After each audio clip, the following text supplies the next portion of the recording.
Assalamu alaikum Samain. This is Sarwar Khan. I'm here in Golden Talk with my friend Kim. Today our topic is about depression. Hello Kim, how are you? Good. How are you today? I'm good, thank you. Thank you so much for giving us your time to talk about this disease and what depression is. So my first question to you, Kim, is what is depression? Depression is actually a disease, and this diagnosis is pretty simple. It means that you could lose things like interest in what you used to love to do. You could have total anxiety, like you're anxious about things that you were never anxious about before. You can feel guilty, like, oh, it's my fault that happened, my fault this happened. All these things combined. Hopelessness, like there's no hope in the world. What's going on? Loss of interest in pleasure activities, mood swings like crazy, restless sleep, loss of appetite or excessive hunger, or excessive crying, or social isolation, which is a biggie where you want to be by yourself all the time. The key is to look at yourself and say, do I have any of these symptoms going on? And say, maybe I am depressed. Oh, thank you so much, Kim, for explaining what depression is.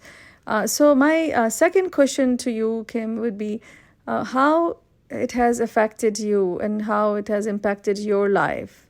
So please, if you can explain that to us. Well, I found out when I was in my early 30s, I'm in my 60s now, when I was in my early 30s, that I had such depression, I was hopeless. I really felt that I didn't want to go on living.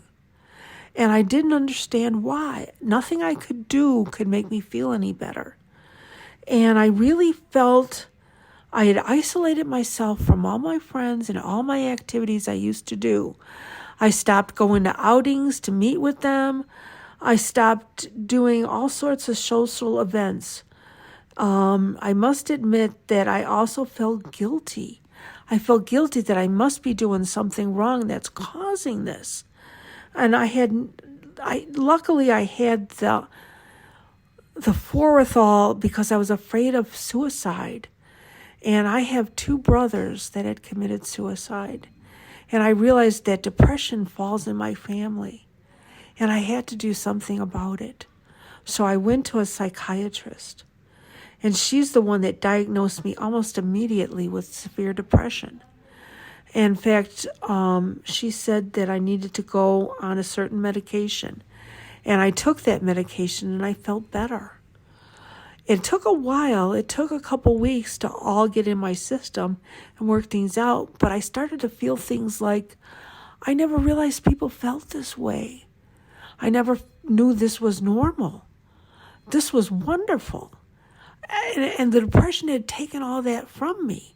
And I realized that I probably was depressed in my 20s too. And I didn't realize it. And I've been on that medication all my life.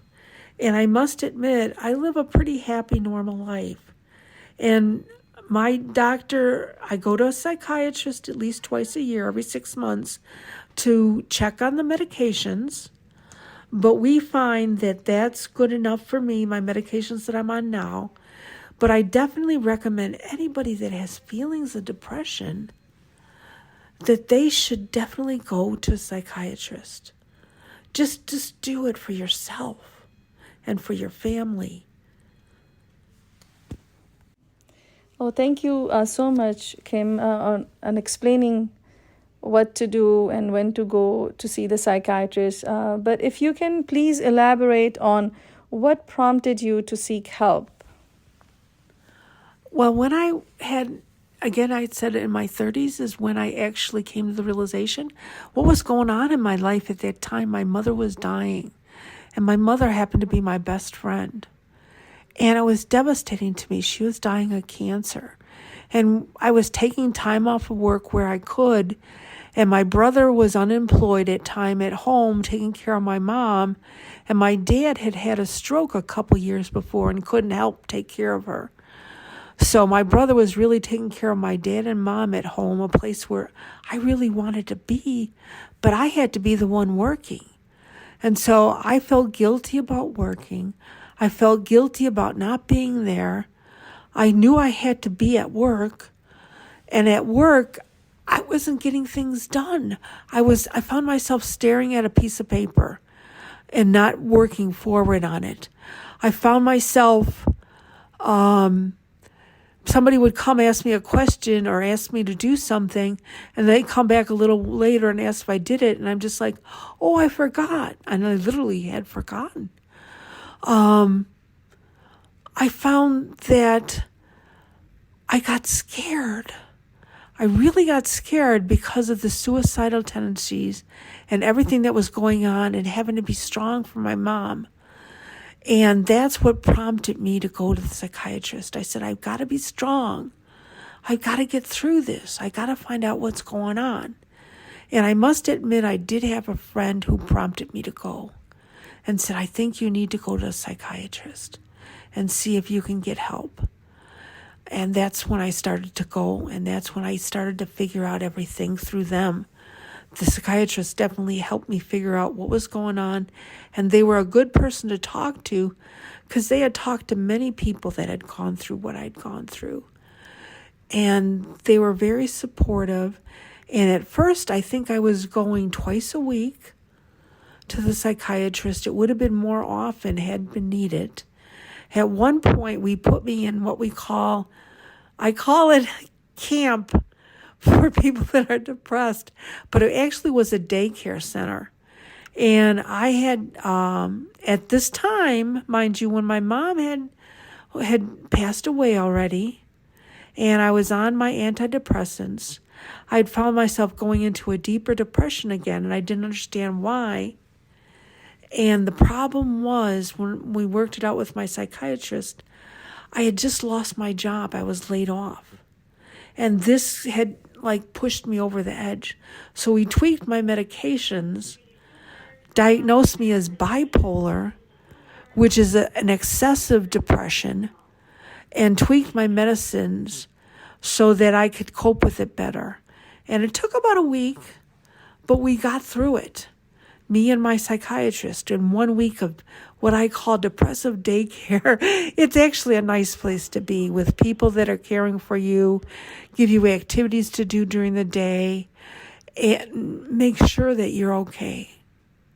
And what happened to you in life, in the past life? And it's really sad to hear that your mom passed away. And I can share my experience as well. When my father passed away a few years ago, I felt the same, and I feel like I'm feeling the same way. Kim, my another question to you: how do you cope with all this? What do you do? Not everybody have access to psychiatry, or the people don't have insurances here. They don't. They cannot afford the cost of the psychiatrist. It's so expensive. How do you cope with this without going to psychiatrists, or just how do you find help if somebody doesn't have access to insurance or doctors? Well, one thing is seeking out friends to talk to, but the other thing I do is pray. I believe in a higher power, and I believe prayer gives us the strength to go on, and I believe God will heal us too, but He has to heal us too through people. So if God keeps urging you to seek out medication, I would find out of social services in your area how you can get to that medication. But I really believe that God answers prayer, and He will bring people to you to help you. Oh, okay. Thank you so much for all these advice. And I think the golden talk of the day for this is really seek help and pray to God to get help and be healthy and be happy in life. And thank you so much, Kim, for your time with us today. Thank you. I appreciate being able to talk to these people, and I'm glad that you're listening to me. I hope I've helped. Thank you. Have a good day. Bye bye. Bye-bye.